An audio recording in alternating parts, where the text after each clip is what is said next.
안녕하세요. 채브로TV의 채브로 박사입니다. 여러분 혹시 모종의 이유로 외로움을 겪어본 적은 있나요? 지난번에 읽어본 외로운 늑대와 같은 식으로 주인공이 외로움을 겪는 이야기인데 오늘의 주인공 제스퍼는 무슨 이유로 외로움을 겪고 있을까요?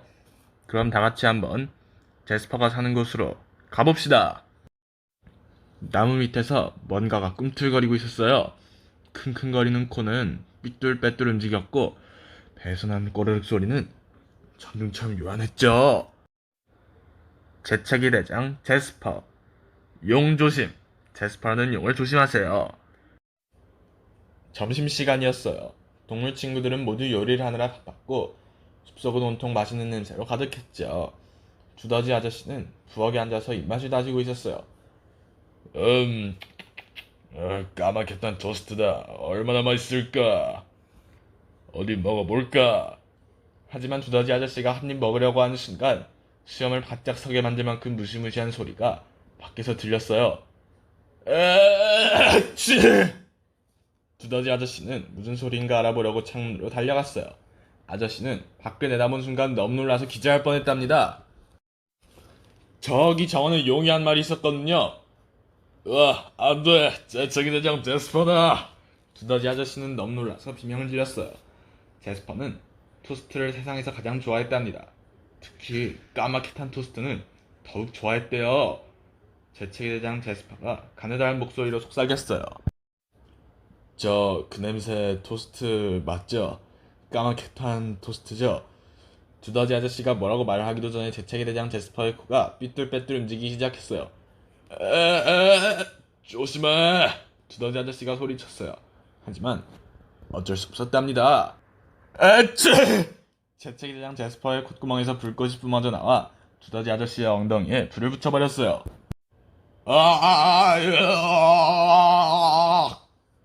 두더지 아저씨는 뭉게뭉게 피어오르는 연기 구름을 엉덩이에 매달고 정원을 빙글빙글 돌며 비명을 질렀어요.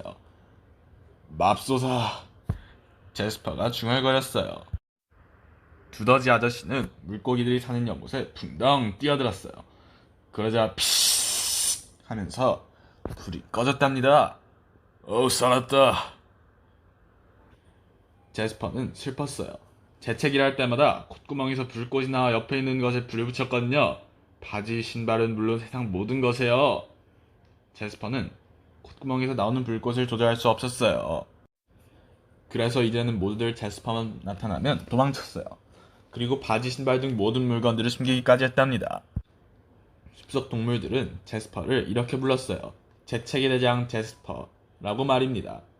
다음날 동물 친구들은 회의를 열었어요. 불이 붙을까봐 모두들 바지도 안 입고 떡가나무 밑에 모였죠. 어떻게 해야지? 글쎄, 방법이 있을까? 동물 친구들은 서로서로 물었어요. 동물 친구들은 머리를 쥐어짰어요. 책도 찾아보고 이것저것 생각나는 대로 쪽지에 써보기도 했죠. 하지만 아무도 좋은 방법을 찾아내지 못했어요. 그래서 결국은 그러던 어느 날 제스퍼는 토스트가 먹고 싶어 숲속에 갔다가 팻말이 붙어있는 걸 보고 깜짝 놀랐어요. 용 출입 금지. 특히 제스퍼라는 용은 절대로 출입 금지다. 불쌍한 제스퍼가 팻말을 겨우 다 읽었을 때 또 코가 삐뚤빼뚤 움직이기 시작했어요. 제스퍼의 콧구멍에서 또 불꽃이 뿜어져 나와 팻말에 그만 불을 붙이고 말았어요. 이런 어쩌지? 제스퍼가 작은 소리로 중얼거렸어요. 동물 친구들은 제스퍼가 싫어서 그런 건 아니었어요. 싫어하기는커녕 모두들 제스퍼를 사랑했답니다. 하지만 매일 신발, 바지가 불에 탄다면 제스퍼는 이제 자기가 외톨이가 되었다는 사실을 깨달았어요. 매일 밤 동물 친구들은 잠을 이루지 못했어요. 외로운 제스퍼의 울음소리가 숲속에 울려 퍼졌거든요. 제스퍼는 토스트가 무척 먹고 싶었어요. 제스퍼의 텅 빈 뱃속에서 꼬르륵 소리가 천둥처럼 요란하게 울렸어요. 그리고 이따금 이런 소리도 들렸답니다. 에치! 동물 친구들은 잠을 잘 수가 없었어요. 모두들 제스퍼가 보고 싶었죠. 재채기만 멈추면 될 텐데 어떻게 하면 될까? 다람쥐가 말했어요. 그래, 그거야. 제스퍼를 박사님께 데리고 가보자. 박사님은 뭐든지 다 알고 계시잖아. 쌍둥이 강아지가 흥분해서 소리쳤어요. 와, 그건 생각이다. 네. 모두들 찬성했어요. 다음날 동물 친구들은 제스퍼를 데리고 박사님에게 갔습니다. 박사님은 굉장히 지혜로운 올빼미였어요. 올빼미 박사님은 하루 종일 커다란 책을 보고 숫자를 계산하며 지냈답니다. 어디 좀 볼까? 올빼미 박사님이 말했어요. 올빼미 박사님은 먼저 제스퍼를 코끝에서 꼬리 끝까지 재어보았어요. 오, 이런, 너무 짧군. 그리고 돋보기를 들고 제스퍼를 자세히 관찰했답니다. 오, 이런, 이것도 이상하군. 이번에는 제스퍼를 꼬집었어요. 오, 이런. 그리고 또 찔러봤어요. 오, 이런. 그러더니 제스퍼를 간지렸어요. 에쯔! 제스퍼의 콧구멍에서 불꽃이 뿜어져 나와 올빼미 박사님의 모자에 불을 붙이고 말았답니다. 오, 이런 불이야! 올빼미 박사님이 소리쳤어요.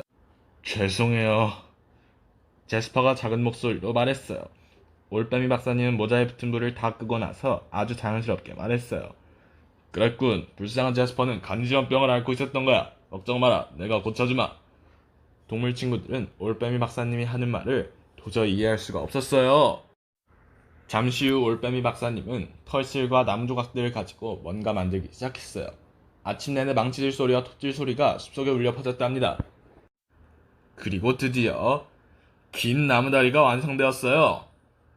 불쌍한 제스퍼는 키가 너무 작아서 숲속을 걸을 때 기다란 풀들이 코를 간지리는 바람에 재채기를 했던 거예요. 하지만 이제 긴 다리가 생겼으니 재채기를 하지 않을 것입니다. 그리고 물건에 불을 붙이지 않고 맛있는 토스트를 찾아다닐 수 있게 되었답니다. 제스퍼가 커다란 용으로 자랄 때까지는 이렇게 나무다리를 이용하겠죠? 존 A. 로에 1949년 영국에서 태어났으며 유명한 일러스트레이터인 리스베트 쯔베르가 결혼했습니다. 작가 겸 일러스트레이터로 활동하는 사람이며 작품으로는 골칫덩어리 꼬마 원숭이, 토끼와 달, 날쌘과자, 안에 누가 있나요 등이 있습니다. 황주연 1970년에 서울에서 태어났습니다. 고려대학교에서 동문학과 영락을 전공하였습니다. 어린 시절 외국에서 보낸 경험과 딸 보미는 어린이 책의 번역에 많은 도움을 주었습니다.